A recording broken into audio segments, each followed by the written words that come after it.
Bueno, buenas tardes a todos. Hoy en un horario diferente, atendiendo a la presencia de un disertante que tiene varias horas de diferencia con nuestro país.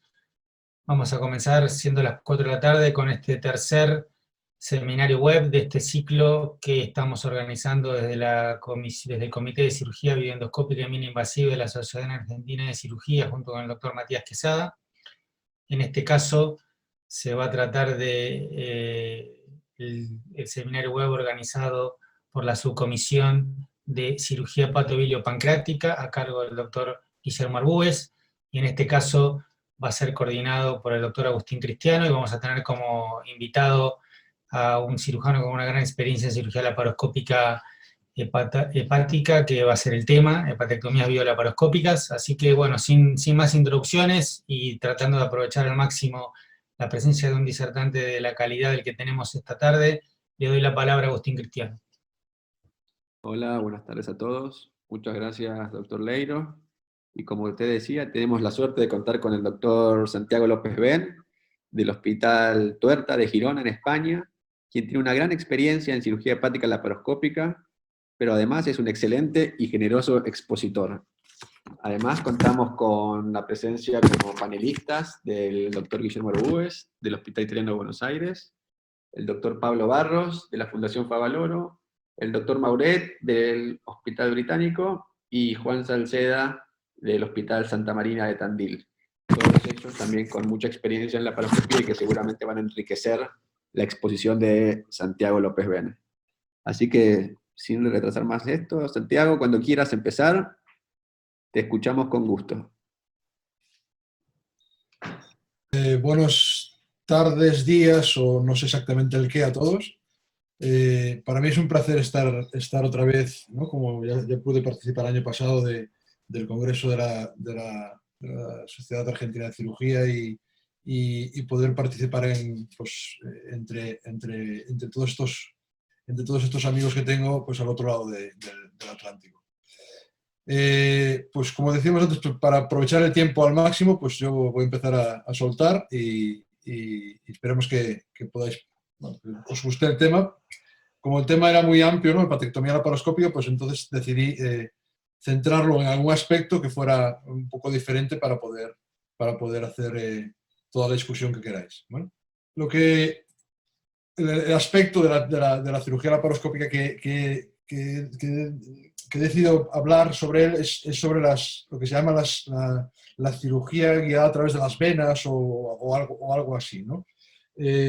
Sobre todo por vía laparoscópica. Y voy a hacer una pequeña introducción antes de enseñaros lo que yo creo que es este concepto para entender de lo que estamos hablando, ¿no?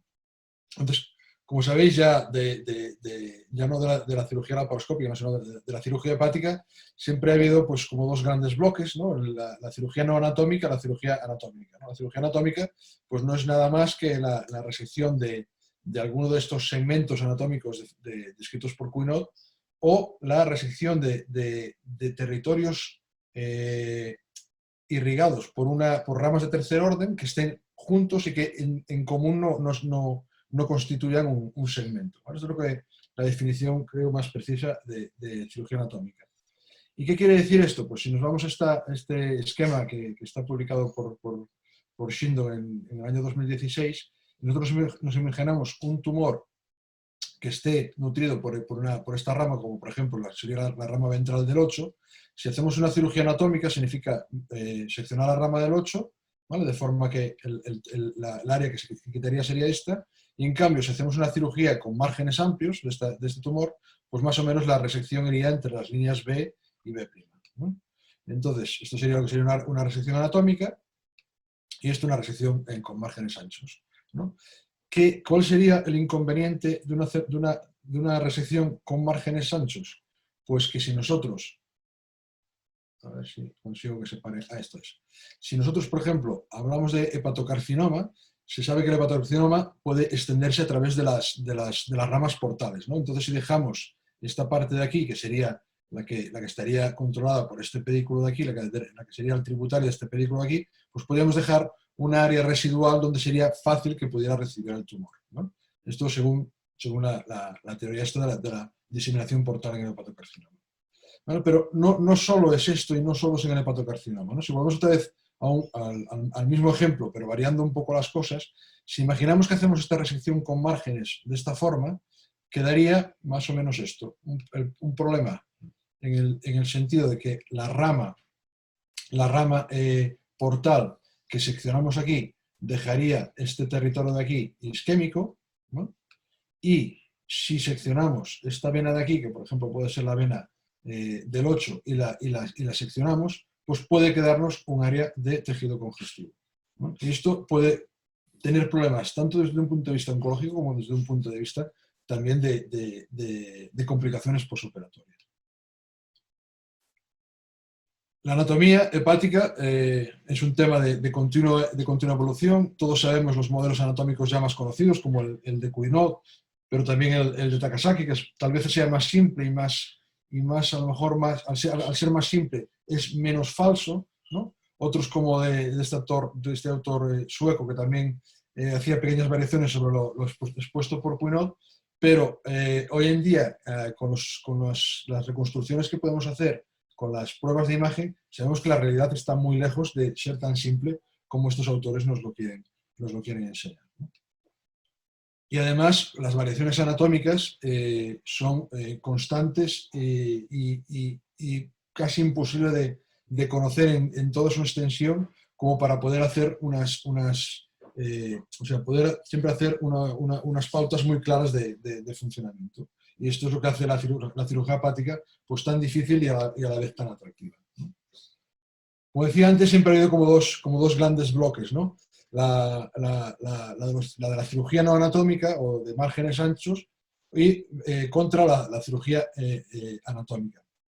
Y así como en Europa y en América casi siempre se ha tendido a hacer cirugía no anatómica, la cirugía anatómica es mucho más extendida pues, en todos los países del Asia del Este, ¿no? ¿Qué ha cambiado la laparoscopia en todo esto desde mi punto de vista? Bueno, pues como hemos dicho antes, nuestra unidad, nuestro servicio, empezó ya hace unos cuantos años y como veis aquí está la cifra del 2010, ¿no? Que fue donde yo coincidí pues, con uno de los panelistas para formarme en cirugía laparoscópica. Y aquí veis la evolución de nuestras indicaciones de cirugía laparoscópica en hepatectomías desde el 2010 hasta mitades de este año. Como veis ya con más de 400 cirugías laparoscópicas, pues cómo hemos ido implementando la aplicación de la laparoscopia en cirugía hepática. Y esto nos ha cambiado, pues entre otras cosas, la forma de ver y analizar cómo hacemos las resecciones del hígado, ¿no? Hoy en día, pues en muchos aspectos, ¿no? En la comida, en la filosofía, en las artes plásticas, me parece que el mundo está mirando mucho hacia Asia y nosotros creo que también tal vez tengamos que centrar nuestro foco de atención en cómo hacen la cirugía los asiáticos, ¿no? Si uno intenta tener conocimiento en anatomía del hígado, casi siempre acabará cayendo en publicaciones asiáticas, ¿no? Y así como hay artículos tremendamente complicados sobre anatomía, discusión anatómica y múltiples variaciones, pues hay otros que intentan resumir, ¿no? Y estos dos que os pongo aquí intentan hacer un poco un resumen de cómo, a pesar de la complejidad que tiene la anatomía hepática, cómo podemos encontrar ciertos patrones que pueden hacer incluso que veamos el hígado como un órgano simétrico, una cosa que de entrada puede llamar mucho la atención, ¿no? ¿Y de qué forma? Pues vemos que muchas veces lo que hay es cruzamientos entre el sistema venoso y el sistema portal, de forma que si nosotros seguimos una vena, ¿no? Pues esta vena a lo mejor nos lleva a una estructura portal que es de nuestro interés, ¿no? Y muchas veces, solo seccionando esta estructura portal que parece que nos para el camino, seccionándola, pues podemos continuar nuestro camino a través de las venas, ¿no? Como decíamos en nuestro esquema, pues vemos muchas zonas donde puede haber estas intersecciones entre estos dos sistemas, entre el sistema portal y el sistema venoso, que nos puedan servir a la hora de hacer estas cirugías con calidad anatómica, ¿no? ¿Qué pasa? Que siempre tenemos que volver a la realidad y los dibujos están muy bien, ¿vale? Pero después la realidad es esto, ¿no? Son la anatomía de cada uno de los pacientes que nosotros tenemos que tratar ¿vale? Pero aún así podemos ver cómo hay estos diversos entrecruzamientos que nos pueden ser de interés, ¿no? Por ejemplo, si hablamos de una hepatectomía izquierda, ¿vale? Y si nosotros vamos moviendo el modelo a nuestro gusto para ponerlo de forma en que nosotros podamos ver el plano de transección de la hepatectomía izquierda, no por delante, sino por detrás, veremos que aquí hay una intersección que se produce entre la vena hepática media y el pedículo glisonario izquierdo, ¿vale? Que podemos utilizar pues, para desarrollar esta cirugía anatómica como sería una hepatectomía izquierda, ¿no? Y concretamente, esta técnica está publicada y está descrita por Goro Honda ya hace unos cuantos años, en 2014, y se basa en esto, ¿no? en la idea de ir a buscar el origen de la vena y ir desde el origen de la vena al lado periférico para que de esta forma no hagamos lesiones venosas importantes en sus colaterales, dado que siempre estas salen con esta angulación, ¿vale? Con este ángulo visto desde aquí obtuso, que hace que las lesiones viniendo de la raíz hacia la periferia sean más leves. Ahora os pongo un pequeño clip de una hepatectomía izquierda para centraros. Aquí estaríamos viendo la vena frénica izquierda, esto es el diafragma, aquí estaría el sector lateral medializado, ¿vale? Aquí ya está seccionado el pedículo glisonario izquierdo y aquí tenemos el lóbulo de Spiegel porque el ligamento gastropático está abierto. Nosotros estamos aquí con el CUSA y una pinza intentando buscar el origen de esta vena hepática media vista por su cara dorsal, ¿vale? Para poder descubrirla y hacer la hepatectomía izquierda desde aquí. Ahora vemos el clip, cómo se empezará, ¿no? A mover y vemos como aquí, desde aquí detrás, ¿no? Vamos con el CUSA descubriendo y quitando este parénquima y como vemos ya en profundidad la aparición de la cara dorsal de la vena hepática media. Que nosotros con este movimiento de raíz hacia periferia podemos ir descubriendo de parénquima y ver las ramas que ya llegan a ella y seccionarlas en su origen, como por ejemplo esta rama que va al segmento 4. Si nosotros continuamos por esta vena distalmente, una vez que hemos separado el pedículo izquierdo, podemos seguir toda la vena por su cara dorsal hasta llegar al lecho vesicular, ¿vale?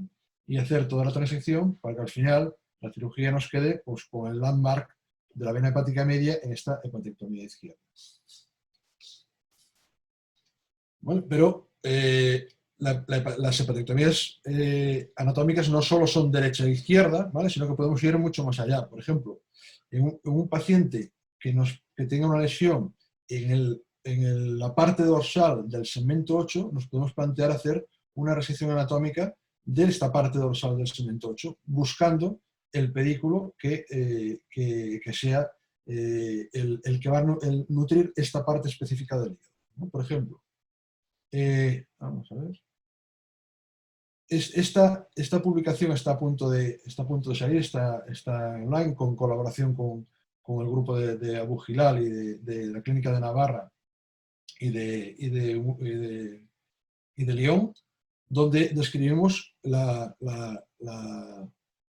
técnica para cirugía no anatómica y cirugía anatómica de los sectores posteriores, ¿no? Y en el caso de la subsegmentotomía dorsal del 8, la idea sería ir al origen de la vena del 8, de la vena de la fisura anterior, que también se llama, que está entre la media y la derecha, seguir esta vena, ¿vale? Para localizar el pedículo dorsal del 8, seccionarlo y después venir desde el origen de la derecha hacia abajo, ¿vale? Para poder resecar este subsegmento, mostrando y exponiendo los límites anatómicos. En este vídeo intentaré un poco mostraros esta idea, ¿vale? De la resección del segmento 8, y es por lo que se llama por la vía transfisuraria, es decir, abres el parénquima buscando una vena, ¿vale? Que te marque el límite medial para después hacer el lateral, ¿vale? Esta es la lesión, como veis la hepática derecha, la media, la vena del 8 y como vamos a quitar el subsegmento dorsal del 8, ¿no? Aquí se ve ese pedículo que estamos buscando. Entonces, aquí empezamos la disección por la unión hepatocabal. Con la eco nos buscamos esta vena del 8 que marcamos en superficie, ¿vale? Y empezamos la transección desde aquí arriba, en dirección caudal, abriendo esta pequeña brecha en el parénquima para encontrar el origen de la vena del 8, la vena de la fisura anterior. Siguiendo esta vena, nos vamos a llegar al pedículo del 8 dorsal, que en este caso tiene dos ramas, ¿no? Esto nos va a marcar en superficie la isquemia, ¿no? Que podemos mejorar esta visión haciendo una tinción, una contratinción, ayudándonos en este caso de berindocianina para marcar bien los límites, ¿no? Esto nos permite poder continuar con la transección de la parte caudal, lo que va a ser nuestro plano caudal de transección entre el segmento 8 y el 5, ¿no? Y como buscamos la vena hepática derecha en su origen, y también en este movimiento desde el origen a la periferia, ¿no? Vamos exponiendo toda la lesión, ya podemos seccionar los pedículos, ¿no? Continuamos liberando esta hepática derecha y las ramas que van al subsegmento dorsal del 8, ¿no? Como vemos, estas ramas se pueden descubrir perfectamente, irlas sellando con el sellador de vasos, ¿no? Hasta que completamos la resección.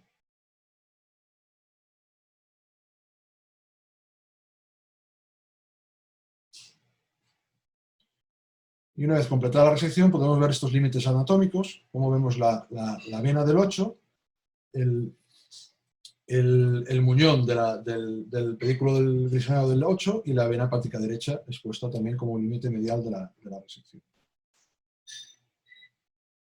Como vemos, esto es viendo después con la berindocianina como no hemos dejado territorio isquémico. Ya digo, en los sectores posteriores también podemos utilizar esta misma idea, ¿vale? Si giramos ahora el hígado hacia el otro lado, vamos a ver que la vena hepática derecha, ¿vale? Se cruza dependiendo de los casos, ¿vale? Con el pedículo del 7 o con el pedículo del 6-7 o en algunas situaciones con algún pedículo del segmento anterior. En este caso vemos esta intersección aquí y podemos ver la aplicación de esta idea, pues en este caso que era una resección del 6-7, ¿no?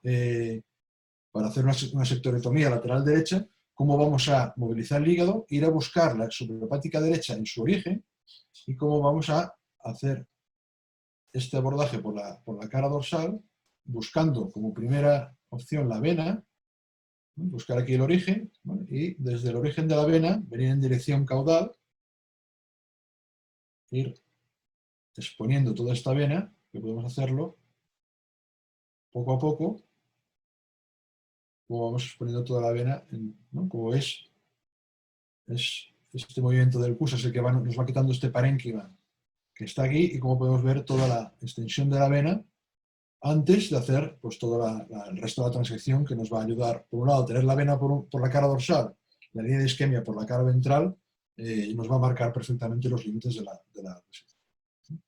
Esto sería para hacer una sectorectomía lateral derecha, pero también lo podemos utilizar, por ejemplo, para hacer una segmentectomía del 7, ¿no? En este caso, como veis, el enfermo está en semidecúbito lateral izquierdo. Este paciente tenía estas dos lesiones en el segmento a la derecha de la vena hepática, en el segmento 7.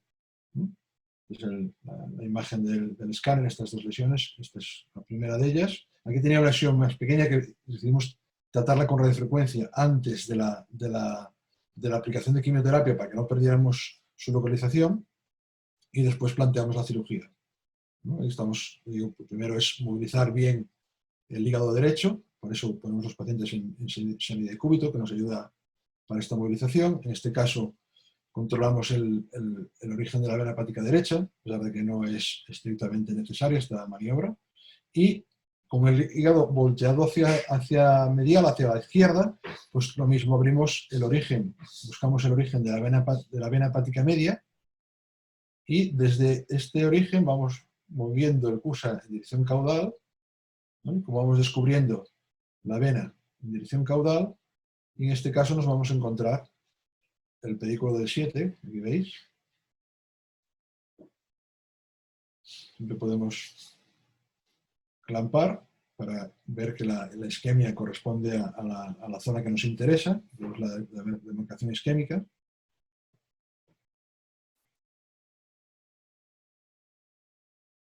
Marcamos en superficie, ¿no? ponemos mejor este pedículo, que vemos que tiene una rama que va hacia abajo, que nos interesa preservar, y podemos solo seccionar la que va exactamente al lugar que nos interesa. Ahora tenemos aquí rodeada, ¿no? Ponemos un clip o, depende del tamaño, pues una grapadora, ¿no? Y continuamos la resección. Ya veis que es la mayoría de las veces por esta visión dorsal, ¿no? Ahí tenemos la vena expuesta allá abajo que nos sirve de referencia, y como siguiendo esta vena, ¿no? Pues vamos abriendo también con este golpe de Cusia, que siempre es de la raíz a la periferia. Vamos viendo todas estas estructuras. Aquí tenemos las venas que del segmento 7 van a la vena hepática derecha, ¿vale? Sabíamos que teníamos que seccionar algún pequeño pedículo que venía del 8, porque la lesión era un poco medial. Entonces aquí lo ponemos el bulldog este. Volvemos a ver la demarcación isquémica, ¿no? Otra vez poniendo verendocina endovenoso. Vemos cómo se delimita perfectamente la parte isquémica.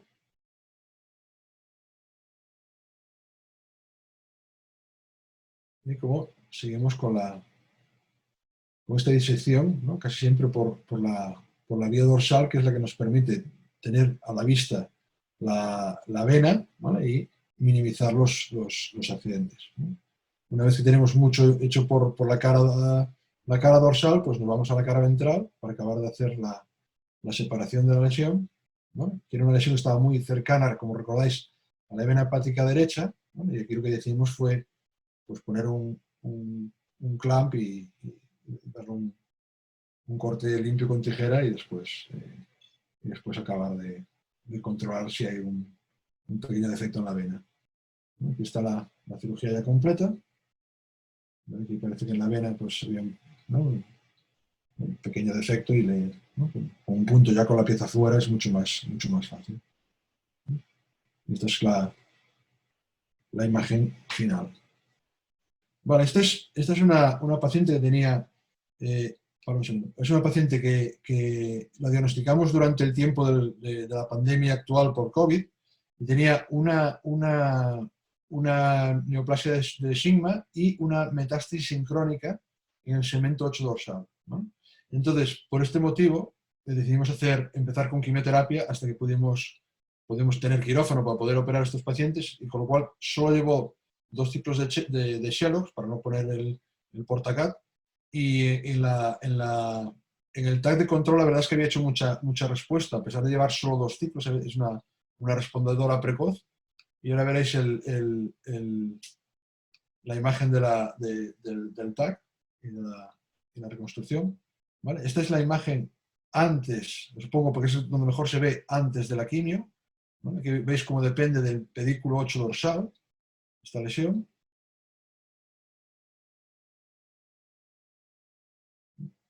Es decir, esta es la reconstrucción, ¿vale? Y se ve como la lesión está aquí, ¿vale? Y cómo depende del pedículo 8 dorsal, que es el que se va a ver ahora. Este es el pedículo del 8 dorsal, como la lesión está en ese territorio anatómico, ¿no? Pero contrariamente a como vimos antes, de ir buscando la vena, ¿no?, de hacer un abordaje transfisurario, entonces vimos que por aquí, mirándolo por aquí, ¿vale?, este pedículo del 8 pasaba al otro lado de la vena hepática derecha, con lo cual, si seguimos la vena hepática derecha, sobre todo esa rama ventral, nos hemos encontrado el pedículo del 8 dorsal. Aquí lo veis, ¿no? La lesión se había hecho muy pequeña, ¿no? Y aquí vemos el pedículo que queremos buscar, siguiendo, ¿no? Y una vez más, pues haciendo nuestra cirugía, siguiendo las venas, ¿no?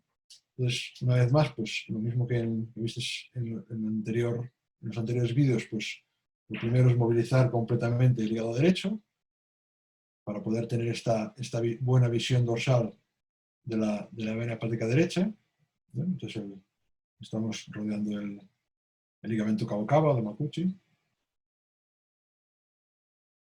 que lo seccionamos con una máquina. Ahí parte de la sección fue por la cava, como veis. ¿Vale? Buscamos otra vez el origen de la vena, de la vena hepática derecha, ¿vale? Porque en determinados pacientes el segmento 8 viene hacia la derecha de la vena hepática derecha por su cara ventral. Y entonces es una opción es buscar este pedículo por esta vía, ¿no? Si sangra un poco, siempre podemos clampar un poco la vena para que no tenga sangre de reflujo. Vemos ahí como vamos exponiendo la vena hepática derecha, poco a poco. Vamos haciendo el control, la ecografía de que vamos por el sitio correcto. Bueno, como veis, esta visión dorsal pues, también nos permite pues, controlar con cierta tranquilidad las venas muy, muy en su origen.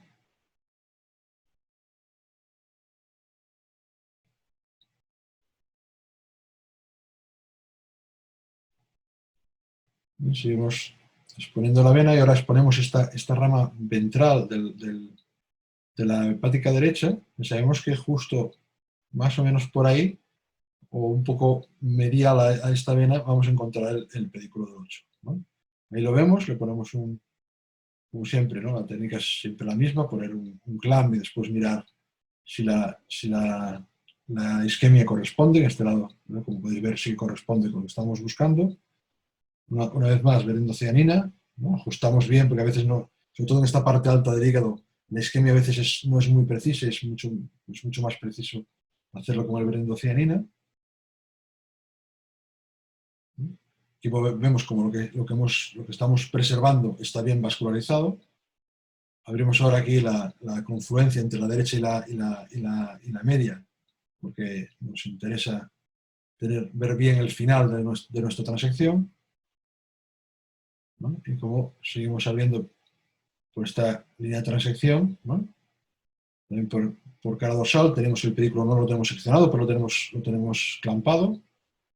¿No? Como vamos moviendo el CUSA siempre en esta dirección, ¿no? De que nos marca la vena.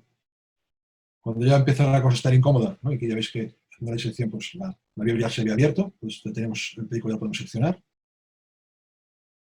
¿No? Lo tenemos seccionado. ¿No? Este pequeño pedículo y el principal del 8 dorsal que ahora rodeamos y controlamos.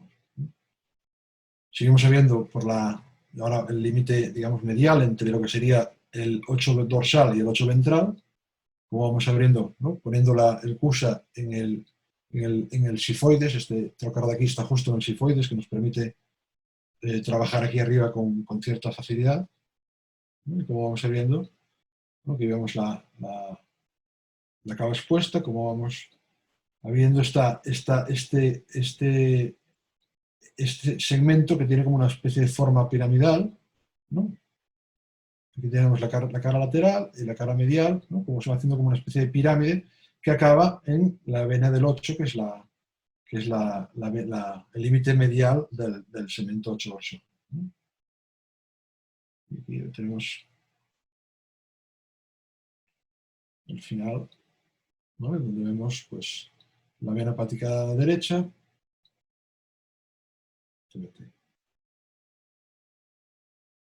Aquí vemos pues, la vena hepática derecha, el pedículo del 8 dorsal y la vena del 8 en el límite medial de la transección. Este es el aspecto después de la transección, ¿no? con la visión de infrarrojos. Estos son los resultados. La paciente no tuvo complicaciones y se fue al segundo día. Bueno, esto ya es la última diapositiva, ¿vale? Mi mensaje de esta charla es que la visión laparoscópica nos ha permitido yo creo que ha extendido hacia el oeste lo que es la cirugía anatómica, porque podemos ver mejor las estructuras y entender mejor estas cirugías, y que las venas hepáticas pueden ser nuestra guía para encontrar ese pedículo que nos va a delimitar un territorio y que nos va a marcar esta forma de hacer la cirugía anatómica.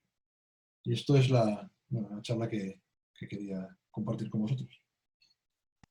Excelente, Santiago, muchísimas gracias. La verdad que es una presentación espectacular, una técnica increíble, unos videos asombrosos también. Yo pensaba cuando veía tus videos, me acordaba de tus diapositivas de los esquemas de Quinault y la realidad, y imaginaba tus videos como si fuesen esquemas de Quinault y después la realidad de uno en la cirugía es otra, ¿no?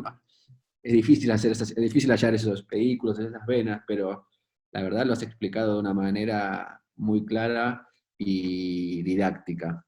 Yo te quería preguntar, me llamaba la atención, si no tendrán luego de estas cirugías mayores, si has visto en tu experiencia complicaciones hemorrágicas, no solo intraoperatorias, sino postoperatorias por la gran disección de la vena, más allá de hacerlo por la cara que vos lo has mostrado, donde no hay menos afluentes.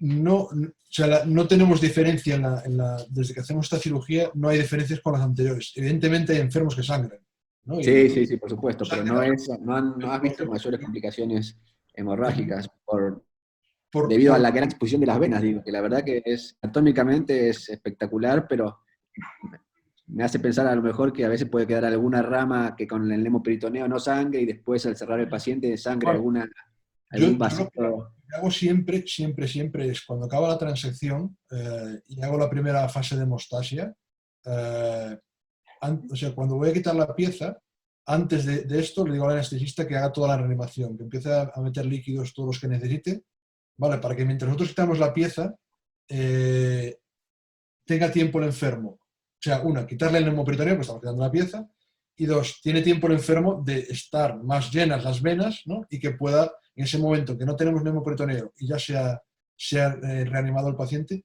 pueda mostrar alguna de estos sangrados. Y alguna vez cuando vamos a entrar, hay algún sangrado que bueno, que lo podemos cazar un poco con esta maniobra, digamos. Lo que sí que es verdad es que, bueno, pues algún paciente sangra y el último que tuve, ¿no?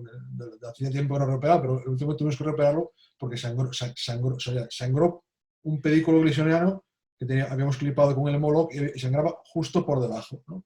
Bueno, Sí, pero puede pasar en cualquier abordaje, digamos. sí.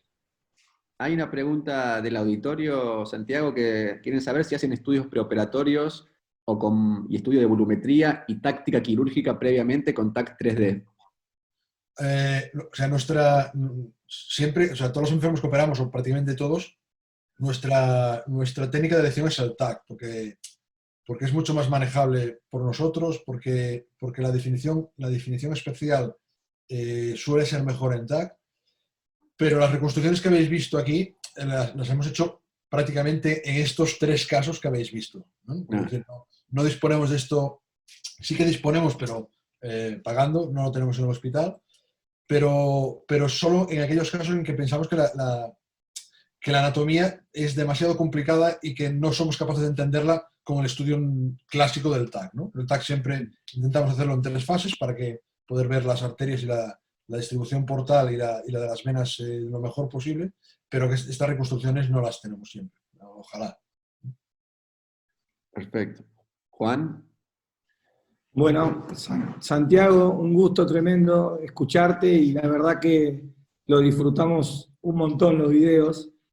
Te quería hacer una consulta. Mientras te veía, vimos que en el transcurso de estos años donde la cirugía hepática cobró impulso realmente, fuimos cambiando los cirujanos algunas cosas y esto que estás mostrando vos es una de esas, como por ejemplo encarar la cirugía no esquivando y no dejando sin ver los grandes pedículos venosos que por ahí son el cuco o el miedo que tenemos durante la transección, sino ir a buscarlos como primer gesto desde la raíz.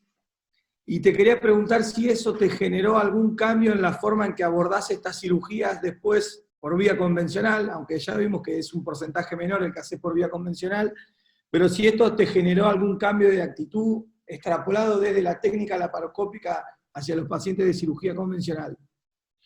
O sea, la verdad es que lo he intentado, o sea, he intentado reproducir algunas de estas opciones que hay por vía laparoscópica, pero la verdad es que no he sido capaz, yo veo por dos motivos.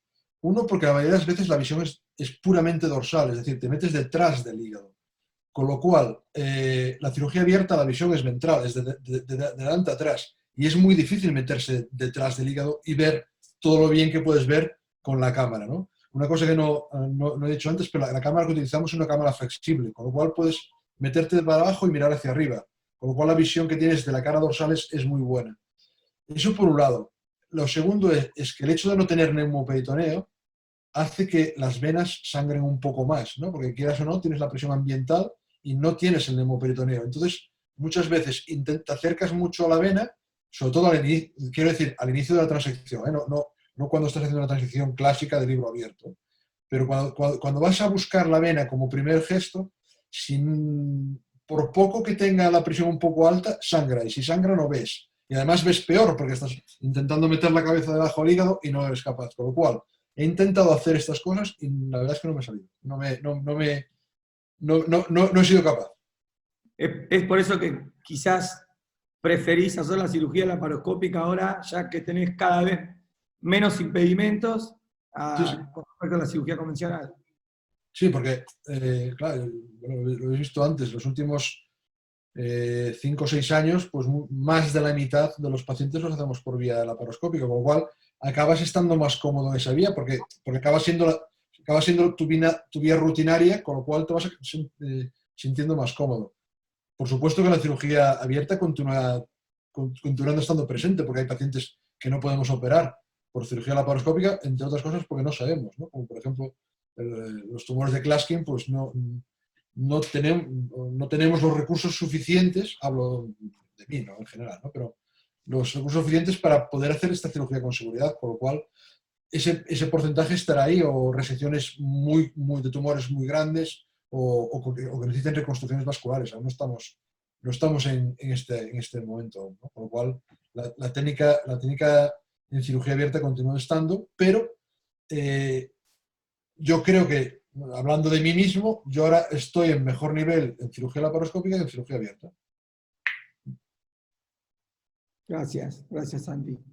Seguís, ya que está el espacio, te hago un comentario. Hay casi 200 colegas escuchándote y mirando. ¿Seguís teniendo el canal de YouTube donde puedan ir a ver las películas de cirugía por ahí, más allá de esta sesión, que con la conectividad y eso puede presentar alguna dificultad, como para que la gente se pueda volcar a verlo?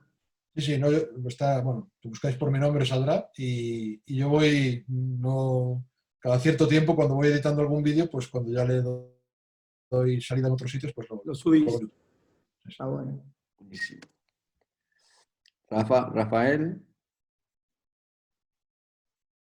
Excelente, Santiago. La verdad que uno queda impresionado de lo bien que se ve y Gracias, Rafa. uno se convence 100% de que la cirugía laparoscópica llegó para quedarse. Yo le quiero hacer una pregunta muy, muy práctica. En los segmentos superiores, es un tema en la posición de los trócares, porque te queda muy incómodo para hacer el pringle o para preparar el pringle, y a la vez para movilizar el hígado, y te queda muy incómodo, si te alejas, para hacer la transección alta. Y al revés, si pones los trócares muy altos, te queda muy cómodo para la transección, pero muy incómodo para la movilización. Y entonces, ¿cómo lidias con eso? Pues mira, yo sin llegar a la colocación típica de Asia, que es los trócares todos pegados a las costillas, yo no he llegado aquí, pero cada vez voy más arriba. ¿Por qué? Porque rodear el pedículo es al principio de la cirugía, no estás cansado. Y si estás muy incómodo al principio, se tolera mejor que estar muy incómodo al final. Entonces, yo prefiero ponerlos más altos y estar más cómodo al final y más incómodo al principio que al revés, ¿no? Pablo. Santiago, felicitaciones. 2 preguntas. Una, en cuanto a la maniobra de Pringle, sobre todo para las subsegmentectomías más superiores. ¿La utilizás siempre? Sí, nosotros clampamos todos los pacientes durante toda la transección. Bien, Prácticamente sin excepciones. ¿Por qué? Pues porque la precisión para hacer estas cirugías es con un sangrado mínimo. en el momento de la transección. Vale que cuando desclampas siempre tienes que estar allá pendiente de alguna cosa, ¿no? Pero si tú tienes un campo con un poco de sangre, ya no vas bien. Entonces prefiero, o sea, como nuestra experiencia es que con el clampaje no tenemos peores resultados que sin él, pues prefiero hacerlo clampado porque he visto que no tiene repercusión en el posoperatorio de los pacientes, incluso con clampajes prolongados. Estoy diciendo de que tenemos, yo creo que, ahora hablo de memoria, pero a lo mejor 100 o 120 pacientes por encima de 1 hora clampados y unos 50 o 60 por encima de 1 hora y media clampado, ¿no? Y cirugía menor, ¿no? Como estas que os he puesto, ¿no? Con poca cantidad de parénquima, pero también con cirugías con mayor cantidad de parénquima, donde puedes sufrir un poco más por la isquemia de perfusión. Y nuestra experiencia es que no nos impacta en el posoperatorio, con lo cual prefiero clampar. Perfecto. Santiago, perdón, Pablo. Y otra pregunta. Por ejemplo, en la hepatectomía izquierda, hacen primero el pedículo portal y después vienen desde la raíz de la vena para abajo en el momento de la transección. Sí, pero podría ser al revés, ¿eh? O sea, podrías hacer la parte de la vena antes, pero yo creo que es mucho más fácil si seccionas el pedículo porque el libro se abre mucho más, ¿no? Entonces, los pasos serían, rápidamente sería seccionar el redondo, subir el hígado, pasar el pedículo izquierdo, seccionarlo y después ir a buscar la vena en el origen. Perfecto. Santiago, dos cosas. Acá hay un colega, Héctor Lagos, que pregunta si podrías especificar un poquito más la dosis del verde de indocyanina que usan y en qué momento de la disección administran el contraste. Y también que digas bien la dirección del canal de web para ver los videos. Vale. Lo de la verde indocianina, nosotros tenemos las ampollas que tenemos en el hospital son de 25 miligramos. Entonces yo lo que hago es diluirlo con 5 centímetros cúbicos de agua destilada, ¿no? De agua para inyección, y de estos cojo 2. O sea, en total son 10 miligramos de verde indocianina en 2 centímetros cúbicos. Y se pone en bolos en el momento que tú creas que tienes todo el inflow controlado, ¿no? Porque lo que haces es una contracción. Pones el verde, se rellena todo el hígado, excepto aquello que tienes clampado. Entonces, ¿cuándo lo pongo? Cuando pienso que tengo clampado todo lo que necesito clampar, ¿no? Clampado, o sea, ya sea seccionado ya o ya sea con... Cuando ya seccionaste los afluentes venosos. Exactamente. Y lo de la dirección, si uno pone López Ben, sale Jennifer López y Ben Affleck. O sea que siempre. Entonces es mejor, si pones López Ben laparoscopic o la laparoscopia, pues ya aparece en el canal. Perfecto. ¿No?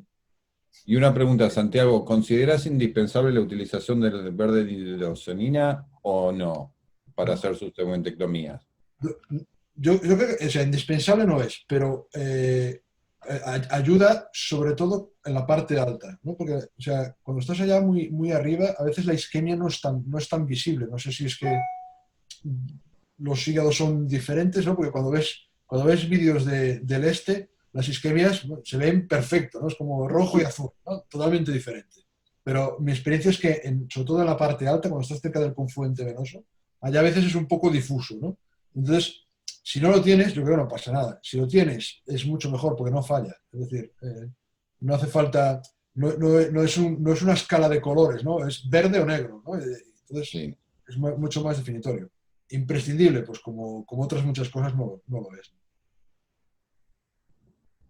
Yo te quiero hacer una pregunta, Santiago, si para acceder a los pedículos del 8, intraindisoniano, ¿vos probaste ir de...? Porque se lo ve muy bien cuando lo hace... Bocabayashi. Sí, pero no sé si vos lo has replicado y se ve tan bien como lo hace él. A mí me resulta muy complicado, porque el problema es que si no tienes una reconstrucción como esta, ¿no? de tridimensionales, donde puedes ponértela en tu visión y ver hacia dónde salen los pedículos, si te basas en el TAC, a veces es complicado saber exactamente qué es lo que estás viendo, ¿no? Porque uno planea la cirugía muy bien y dice, voy a seccionar este de aquí que está aquí. Y después cuando estás allá, dices, ostras, ¿y ahora este cuál es? ¿No? Y lo clampas y la isquemia cambia muy poco, ¿no? Por lo cual, por esta vía, yo creo que es fácil cuando anatómicamente el enfermo es fácil, es decir, cuando tiene un pedículo claro, ¿no? Del 8, del 5, etc. Pero esto no suele ser lo habitual. Por eso a mí me convencen un poco más las otras formas, de ir buscando, ¿no? Partir el parénquima y buscarle el pedículo desde dentro del parénquima, ¿no? Y también deshaces menos cosas que entrando por vía transiliar. Por vía iliar necesitas ser un fiera de la anatomía, ¿no? Y yo creo que es más difícil por esta vida. Guillermo, Marbues, ¿algún comentario? No, obviamente, primero felicitarte, Santiago. Las veces que vemos los videos nos quedamos asombrados, eso que te conocemos hace rato, pero es increíble el terreno donde disecás que conseguís, es espectacular. Y es muy difícil de replicar eso. Una pregunta, ¿usás el neumoperitoneo alto durante toda la cirugía? ¿Lo vas subiendo? ¿Esperás que sangre? ¿Cómo? Porque ese timing, digamos, muchas veces repercute en lo hemodinámico, entonces el juego, evidentemente también tenés un equipo de anestesiólogos que se llevan bárbaro, y a veces ese ida y vuelta es difícil elegir el momento preciso y hasta dónde estirarse sin que tenga repercusión, ¿no? Nosotros ya desde hace unos, yo diría que 4 años o así, utilizamos el insuflador que se llama AirSeal, que lo que hace es una infusión muy estable, ¿no? Y esto nos ha permitido ir bajando el nivel de neumoperitoneo. Con insuflador convencional, habitualmente operaba entre 12 y 14, 12 de normal y en algún caso 14, y ahora estamos operando en 10 o en menos de 10, si el enfermo lo tolera menos. Si tienes un insuflador, como estos, como el neumoperitoneo es muy estable, puedes trabajar en una gama muy baja. También es cierto que si bajas demasiado, pierdes las ventajas del neumoperitoneo, ¿no? Que no solo es tener visión, sino también es contrarrestar un poco este backflow, ¿no? de sangrado venoso que puedas tener. Por lo cual yo pienso que 10, ¿no? Modálicamente el enfermo no lo tiene que notar y nosotros estamos cómodos con este número. Muy Sobre bueno. todo cuando sangra, porque cuando sangra es cuando aspiras y cuando aspiras es cuando baja el... ¿no? Entonces, la verdad es que el AirSeal tiene esta ventaja, sí. Santiago, hay una pregunta más que preguntan si se puede reproducir esta técnica con robot. El auditorio. Nosotros empezamos a hacer robot el año pasado, hace un año y poco, marzo del año pasado, y yo estoy en eso, porque para mí el gran inconveniente del robot es que no hay un aparato para hacer la transección como el CUSA, ¿no? Nuestra técnica está muy basada en el CUSA, ¿no? Y entonces, evidentemente, hay autores o hay cirujanos que son capaces de hacer esta misma cirugía haciendo keliclasia, ya sea clásica, con una pinza, o con un instrumento de energía, yo qué sé, pues como el Ultracision, el Ligasur, el Thunderbird, ¿no? Y van haciendo clasia y consiguen hacerlo. Pero necesitas tener muchísima experiencia con esa técnica para poder hacerla. Yo he intentado hacer algo parecido con el robot y de momento no lo he conseguido, ¿no? Estoy en esta fase de aproximarme a esto, ¿no? Porque yo no entiendo la cirugía robótica con el CUSA utilizado por el asistente, porque entonces no es robótico, es convencional, es una persona que está moviendo el CUSA. Si haces la cirugía robótica, tiene que ser a través del robot. Y si lo que no tiene sentido es, para poder hacerlo robótica, lo voy a hacer de forma diferente como lo hacía, porque si creo en lo que hago por vía laparoscópica, no puedo no hacerlo por vía robótica, ¿no? Por lo cual, yo ahora estoy en un impasse ahí de no sé muy bien si divorciarme del robot o casarme para siempre o qué, ¿no? O pedirle que cambie. O pedirle que cambie. ¿Cuál crees que es el principal aporte de la robótica, Santiago? ¿En qué pensás vos para dónde puede ir evolucionando esto? Muy buena pregunta también, yo creo, porque de momento solo he encontrado, no ventajas, sino que he encontrado inconvenientes, pero ventajas La ventaja es que yo creo que nos va a permitir conectar muchas más cosas a la cirugía. Es decir, el hecho de tener un robot o lo que es mismo un ordenador entre el cirujano y el paciente permite que puedan entrar muchas cosas, ¿no? Y seguramente adaptar todo lo que vendrá ¿cómo se llama? Realidad aumentada y todas estas cosas es mucho más fácil de coordinar, ¿no? en un robot que con otras plataformas. Pero en este momento yo creo que la única ventaja que tiene es en la reconstrucción. Es decir, si tienes que hacer alguna reconstrucción. Pero para la transección no, para la disección en el hígado, hablo estrictamente en el hígado, no le he encontrado aún una gran ventaja. Y en las distancias cortas sí que es muy bueno, ¿no? Es decir, si tienes que ver una cosa muy bien, muy de cerca, el 3D del robot es fantástico. Pero rara vez necesitas tanta precisión en el hígado, que es una cosa más ¿no? de plano un poco más amplio y de orientación un poco más, no tan de detalle, ¿no? Si hay que reconstruir, sí, seguro, ¿no? Suturar con el robot es mucho más fácil. Te quiero hacer una pregunta, Santiago. Dime. Con el tema del desgarro de las suprahepáticas a nivel de la inserción en la cava, si tuviste alguna y cómo lidias con una complicación que hasta incluso en cirugía abierta. Bueno, a ver, desgarros grandes no he tenido porque habitualmente no haces extracciones muy grandes en la laparoscopio, ¿no? Porque no puedes, ¿no? Entre otras cosas, ¿no? Pero pequeños problemas sí que he tenido, ¿no? Entonces, yo creo que lo más importante es haber tenido otros problemas antes, ¿no?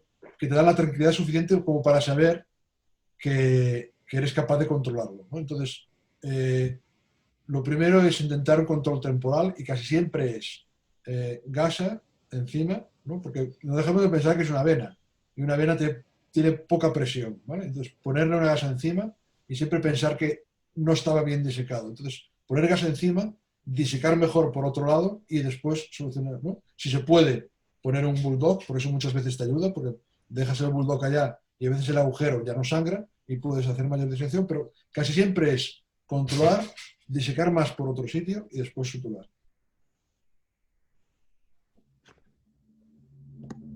Perfecto. ¿Hay alguna otra pregunta? El tema de que uno tiene miedo en la inserción de la suprahepática en la cava es que se haga un agujero en la cava, ¿no? Uh-huh. Hay otra que también recomendaban, es que desconectar del respirador al paciente, ¿no? Para sacarle la PIP. Sí. ¿Eso pues, lo has probado también o no? Yo desconectar no he llegado nunca a desconectarlo, pero lo de una cosa que antes no, es que yo lo descubrí con una charla de Gorgonda, esto de la PIP, ¿no? Pero la verdad es que es muy, muy importante, ¿eh? Porque muchas veces el enfermo sangra, tú hablas con el anestesista dice que él lo tiene seco como una pasa, que ya no puede ir más abajo, y el enfermo sangra, ¿no? Y muchas veces es por la presión intratorácica. Tú le dices que sin llegar a desconectar, que baje la PIP o que la deje al mínimo posible y el enfermo deja de sangrar. Es francamente importante, pero ya no en el momento de los accidentes, sino en medio de la transección. Cuanta menos PIP tenga, evidentemente tolerándolo al enfermo, ¿no? Pero si puedes estar sin PIP, es muy importante, incluso cuando no está pasando nada, porque sangrará mucho menos. Desconectarlo no tiene que desconectar nunca, por suerte. Pero es una opción. La apnea la puede mantener un buen rato y baja bastante el sangrado en la apnea. Otra cosa que dijiste al principio, Santiago, de tu exposición fue el uso de la radiofrecuencia, no solamente para tratar la lesión, sino para evitar después la missing metástasis durante post la neoadjuvancia. ¿Eso es algo que hacen de rutina? No, alguna vez lo hemos hecho, sobre todo en lesiones, o sea, lo hemos hecho en alguna situación, en lesiones muy pequeñas, que nosotros queremos quitar, ¿no? Porque pensamos que están cercanas al área de a lo mejor otra lesión que tenemos que quitar y esta está cerca, y entonces vamos a hacer una resección de las dos partes, pero muchas veces me da miedo perderlas y no encontrarlas con ecografía. Entonces alguna vez las hemos destruido para eso. Y en otras situaciones en que no hemos hecho es lesiones fundamentalmente metástasis. Están muy cerca de una vena que queremos preservar. Y entonces, como vamos a hacer un margen cero con esa vena, tengo la impresión de que si la radiofrecuencio antes, será más fácil que sea una resección completa, ¿no? Con margen libre, que si no lo he hecho antes, ¿no? Sí, Esas dos entiendo. hipótesis. Entiendo. O sea, lo hemos hecho 2 o 3 veces. Conclusiones no voy a poder quitar de esto. Perfecto. Santiago, Sí. otra pregunta. Con estas subsegmentectomías superiores o posteriores, ¿han tenido mayor incidencia de fístulas biliares? No. Ese sería otro tema para hablar largo y tendido. Nosotros no drenamos, o sea, no dejamos drenaje, a no ser que haya una fístula biliar evidente y visible en el momento de la cirugía. Las lesiones superiores da un poco más de miedo porque son un poco más difíciles de drenar si después tienen un problema, ¿no? Pero la verdad es que el hecho de dejar a la cavidad va a quedar siempre, ¿no? Y el diafragma va a hacer... se va a pegar muy bien a la cavidad, va a quedar muy estanca. Nosotros no hemos tenido, dicho de otra forma, no hemos tenido que reoperar ningún enfermo por un coleperitoneo después de una apendectomía. Hemos tenido que poner drenajes por biliomas, ¿no? Porque hace una colección biliar, una colección biliar que se infecta, ¿no? Pero tenemos otros pacientes que sabemos que han hecho fístula biliar porque en los controles postoperatorios tienes una colección persistente, ¿no? Pero como no dejamos drenaje, muchos de estos drenajes, muchas de estas colecciones serían fístula biliar que no las catalogamos como tal porque no han sido sintomáticas, ¿no? Entonces, tendemos mucho a no poner drenaje, salvo que ves una fístula que intentas repararla y que intraoperatoriamente no eres capaz de controlarlo. Pero si no, no dejamos drenaje. Y pensamos que esto nos favorece en este sentido, ¿no?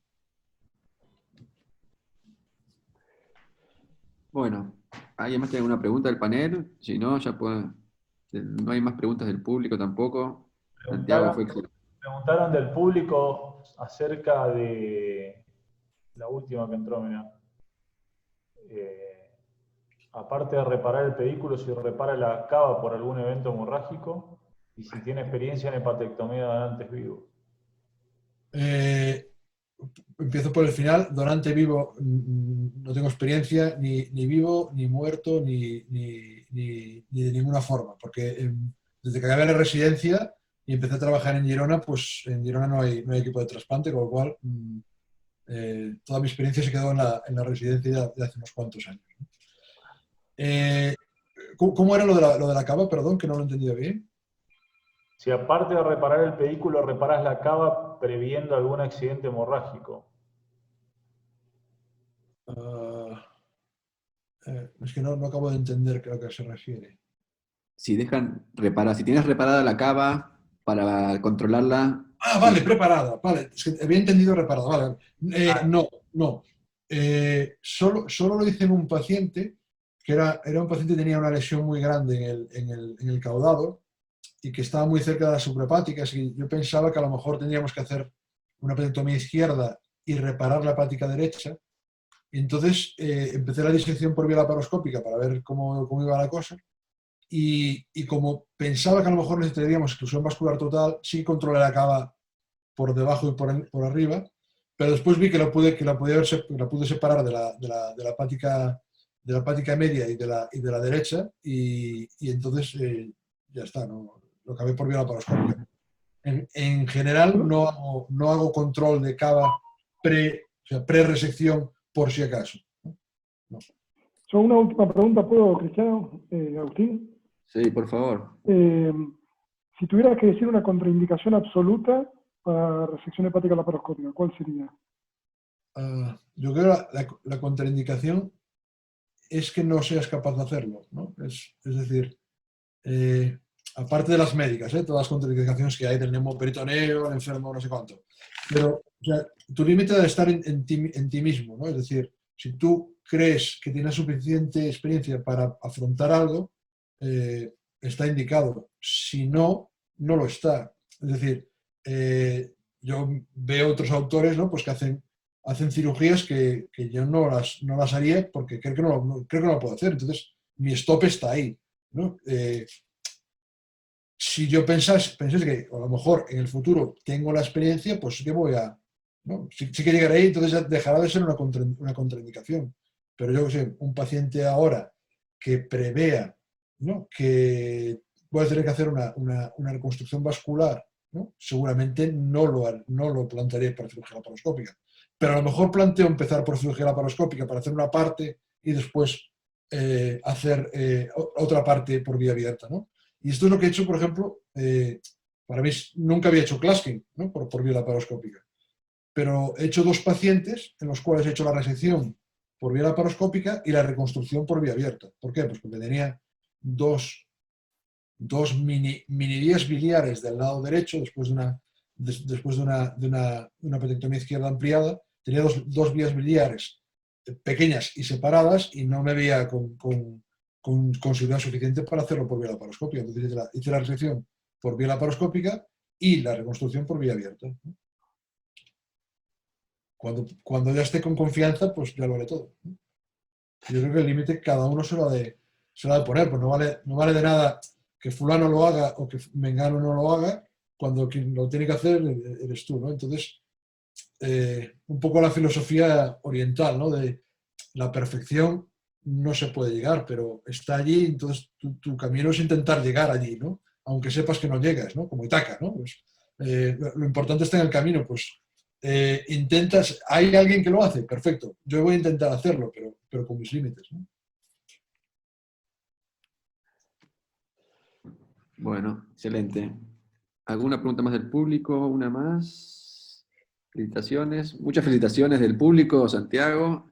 Gracias. Y me parece que si nadie más del panel quiere hacer ningún aporte más, podemos darlo por concluido. Doctor Leiro. Sí, ¿se me escucha? No tengo video. Se escucha. Ok.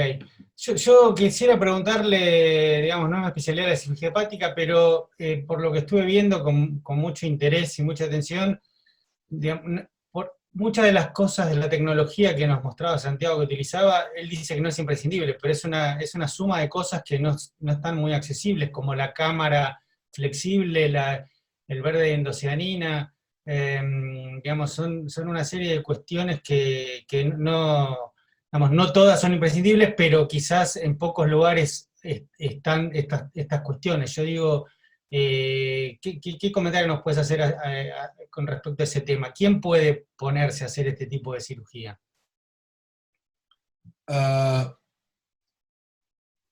Es una pregunta difícil de contestar, pero yo creo que hay pocas cosas imprescindibles, pero al menos por cómo yo veo la cirugía, lo que creo que es imprescindible, hablamos de tecnología, para mí es el CUSA. Es decir, y por eso lo que os comentaba antes del robot, ¿no? Es decir, si tuviera que decirme, mira, de todo esto te vas a quedar con una cosa, pues con El ERCIL, ¿no? Otra cosa que mencionaste que es el ERCIL, digamos, porque son distintas cosas tecnológicas todas, y en nuestro medio muchas de esas, el ERCIL, por ejemplo, no está disponible siquiera. Entiendo. Sí, sí. No, por eso digo, son cosas que no son imprescindibles, pero ayudan mucho, qué duda cabe, ¿no? Entonces, ¿por qué? Pues porque te permiten estar mucho tiempo haciendo una cosa, ¿no? Entonces, si no tienes prisa para hacerla, pues te va a acabar saliendo, ¿no? Entonces, si puedes estar con un hemoperitoneo estable, evidentemente tardas menos, ¿no? Si puedes ver mejor, tardas menos, ¿no? Si además la isquemia la puedes marcar con el ECG, tardas menos, ¿no? O sea, todas estas cosas obviamente son un apoyo, ¿no? Pero yo creo que cada uno con su tecnología, ¿no?, tiene que intentar ir paso a paso más allá de lo que está haciendo en cada momento, ¿no? Entonces, yo no sé si sería capaz de hacer esta cirugía si no tuviera todas esas cosas, ¿no? Pero en su momento lo intentaba, ¿no? Entonces, va viniendo cosas y tú las vas incorporando, ¿no? Después del CUSA, ¿cuál elegiría? Nosotros tenemos, o sea, el armamentario que tenemos es esto, ¿no? El CUSA, tenemos el SIL, y la óptica que tenemos es una óptica flexible y además 3D, ¿no? Flexible y 3D. Entonces, si yo tuviera que elegir entre 3D y flexible, seguro que elegiría flexible, porque la visión 3D está muy bien, pero prefiero ver en 2D que no ver en 3D. ¿no? ¿Me explico? Entonces, la cámara flexible da muchas ventajas, ¿no? ¿Cómo lo puedes mitigar? Pues si tienes cámaras de visión angular con mucha angulación, es decir, a más allá de 30 grados, con cámaras de 45 grados, se puede ver bastante cercano a lo que puedes ver con la cámara flexible, ¿vale? De hecho, un compañero mío de aquí de la Clínica de Navarra, que se llama Fernando Rotellar, que lo conoceréis todos seguro, él no utiliza cámara flexible, utiliza la óptica de 45 y con esto puede ver muy bien estas zonas así escondidas de encima o debajo del hígado, ¿no? Bueno. Qué duda cabe que la tecnología nos ayuda y si no, pues no la tendríamos, ¿no? Pero con la tecnología de cada uno, ¿no? Sobre todo, evidentemente tiene que haber un mínimo, ¿no? Si pones una cámara que parezca una televisión de los años 40, pues mejor que no, ¿no? Pero si tienes una tecnología, al menos en HD, y una cámara de 30 grados, yo creo que a partir de aquí puedes empezar a hacer cosas.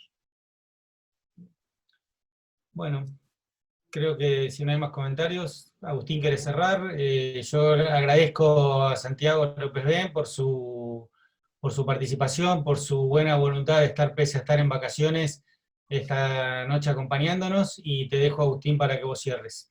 Bueno, una última pregunta de José Herrera, que te quiere preguntar, Santiago, ¿qué pensás acerca de la ecografía translaparoscópica en las resecciones posteriores? La ecografía, Él piensa que es mandatoria. La ecografía en cirugía hepática es imprescindible, ¿no? Es una forma nuestra de ver dentro del hígado, laparoscópica, no laparoscópica, como sea. ¿Qué pasa? Que la ecografía laparoscópica es difícil, es más difícil que la ecografía intraoperatoria convencional por vía abierta. Pero bueno, hay que bueno, un poco lo que decíamos antes, ¿no? Si no la tienes, yo creo que no puedes hacer muchas de estas cirugías. ¿Por qué? Porque quieras o no, cuando tienes que buscar una lesión que está bastante profunda, tu plano se desvía un par de grados y caes al otro lado. Entonces la ecografía te va a marcar si tú vas en el sitio correcto. ¿Qué puede paliar en algunas situaciones la ecografía? Pues la anatomía. Es decir, si tú tienes una lesión que esté perfectamente delimitada por estructuras anatómicas, utilizando esas estructuras anatómicas te va a obviar la necesidad de la ecografía intraoperatoria o hacerla más baja. Pero yo creo que hoy en día no podemos pensar en cirugía hepática, y menos cirugía hepática laparoscópica, si no tenemos una ecografía intraoperatoria y tenemos cierto dominio de ella. Exactamente, concuerdo. Bueno, Santiago, no queda más que felicitarte, agradecerte por la excelente exposición que has hecho, agradecerle al Comité de Mini-Invasiva y a los panelistas por la compañía, y esperar verte pronto en algún congreso por acá. Sí, bueno, con Rafa Maurete tenemos una cita en... Puedes pasar el chivo, puedes pasar la... Sí, Rafa puede Sí. hacer ahí Es el 3 de septiembre, pero ahí te vamos a tener despierto porque empieza a las 6 de la tarde hora argentina, que sería a las 11 de la noche ahí en Girona. Bueno, iré cargado de café, entonces. Voy recolectando café para entonces. Bueno, entonces, sin mucho más, le agradezco a todos, al comité y a Santiago especialmente. Buenas noches. Buenas noches, hasta luego. Muchas gracias.